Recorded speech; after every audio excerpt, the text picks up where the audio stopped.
Alright, welcome back to another video, guys. Today we will be testing out the new Intel Ultra processors in PCB2 or PC Building Simulator. So I know I'm a bit late to this as they added the Ultra processors they added about 2 weeks ago or so. So yeah, but I'm still gonna test it. So I have identical rigs here. This is gonna be for the Intel i7 14700K, and this is for the Ultra 7. This is for the Ultra 9 and i9 14900K. So they're exactly the same, except this one, just this one fan here, but it should be the um the performance should be around the same. So let's hook up all the computers. I got everything installed except uh the CPU and the CPU cooler. So we're just gonna test the Cinebench, and we are gonna um test a bit of overclocking and see if the Ultra 9 can handle some some overclocking. Um so I said we just leave everything like this. I don't think we need it closed really. So I'll test the Ultra 9 first and the Intel i9 first, and then I will test i7 and Ultra 7 afterwards. So, the performance difference is the 14900K. It's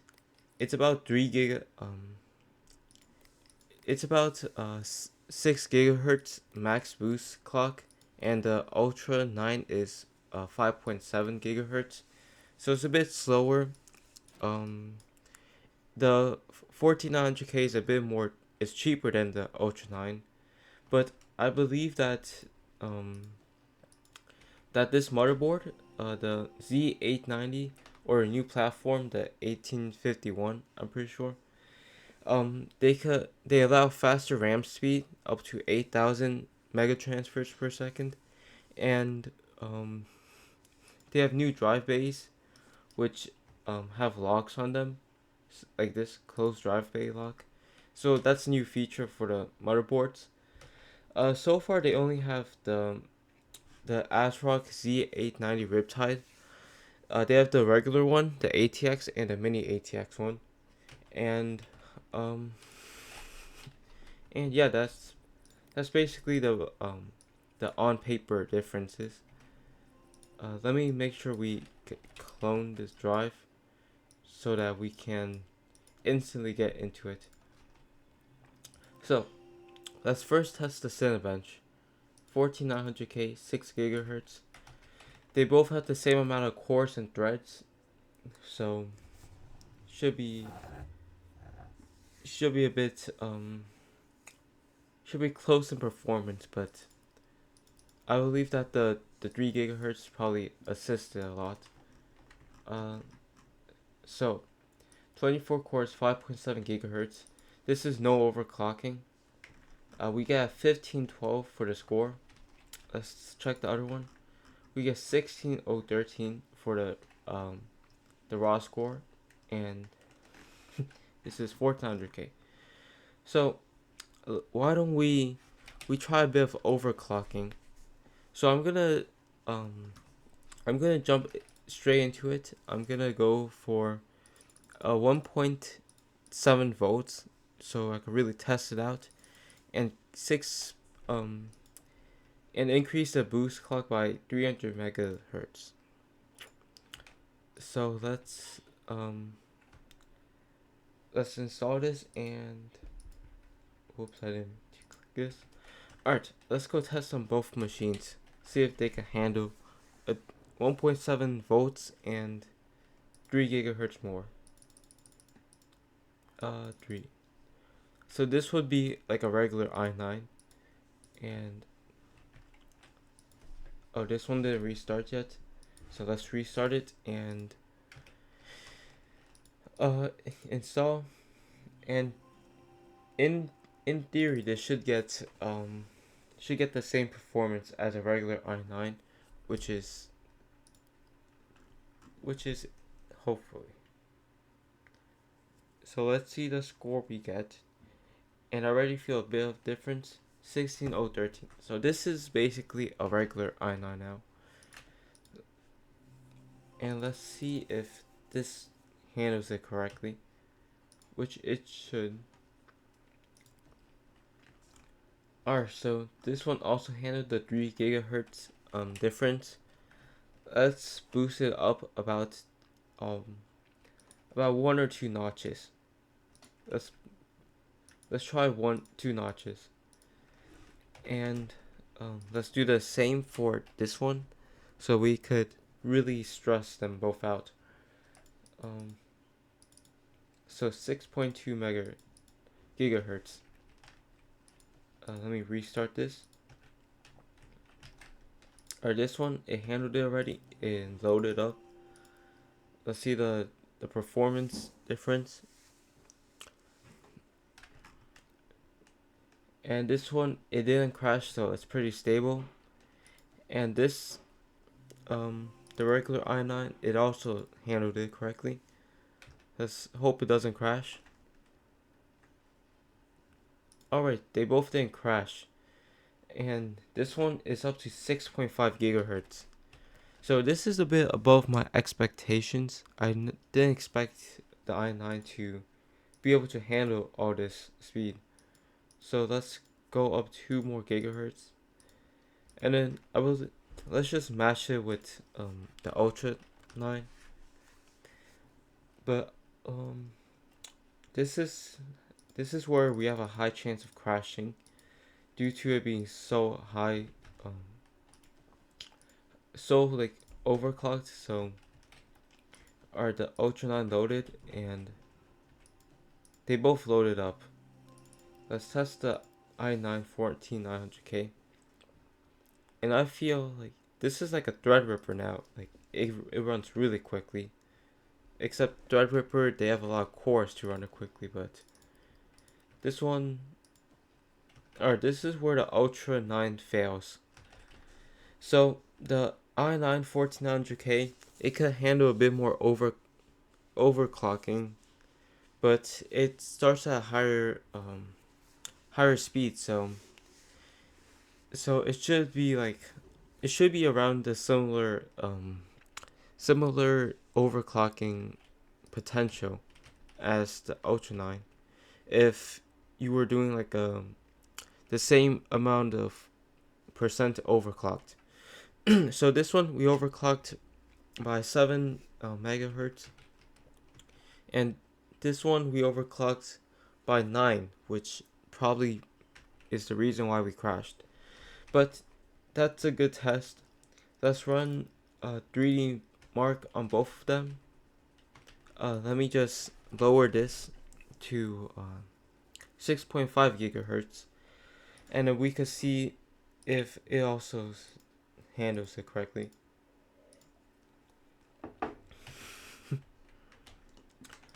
Alright, so the i9, it's really burning up right now. 100 degrees Celsius. Let me just install this 3D Mark, and alright, so I said we just go back to the base and then let us see what kind of performance we could get, because I want to get to the other PCs first, and then we can see the points we get on these two. So this one, we're gonna put the i7 14700K. Let's see. i7 14. Okay, seems as if we don't have a 14700K. So let me just quickly buy one real quickly. 14. Let's buy a couple of them. Alright, so now let's just install the CPUs, and then we could get rock and rolling. So this is the same motherboard as the as the i9 one, except this one we're using the well um well not for this one, but for the Ultra 7, we're using a mini ITX motherboard. And let's get power supply in here. Oh, let's make sure we have enough power. And this one we're just gonna do regular CPU benchmarking to really so you could get like a like a quick understanding of them. So you can see it's a much smaller motherboard. It also has the locks, except only for the top bay. So when this game, when it adds the 5090 or the 50 series cards, and if it adds higher speed RAM, we could maybe get some really crazy performance, but it's just a it's just a hope, and we're just gonna wait until they add better stuff, better components. But yeah, let's do a Cinebench test, and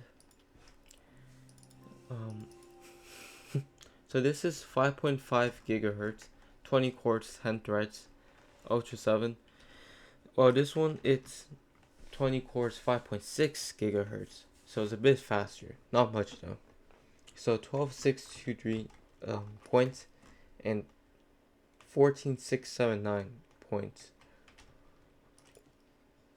Wait a minute. So the Ultra 7 it's faster than the 14700K.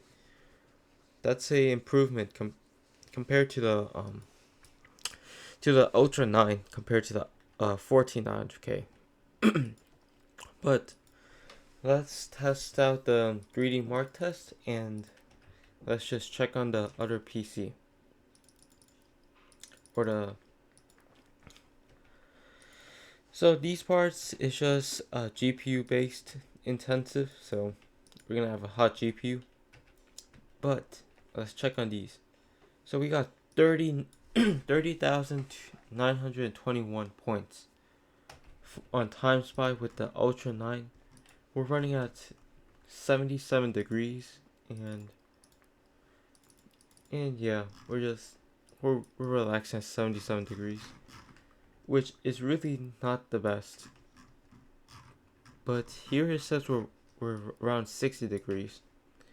So I have a suspicion that the liquid core is bad, but if we're stuck, we shouldn't be running this high of a temperature. So that's a bit of an issue, but let's check on this one. So this Time Spy, we actually dropped the CPU. CPU only got 2,000 points for some reason, and we only had a 6.79 FPS average. Let's check on this. I have a suspicion that due to its overheating, we thermal throttled, and that's why our performance dropped significantly. So I guess that's a side effect of overclocking. But let's check on these PCs.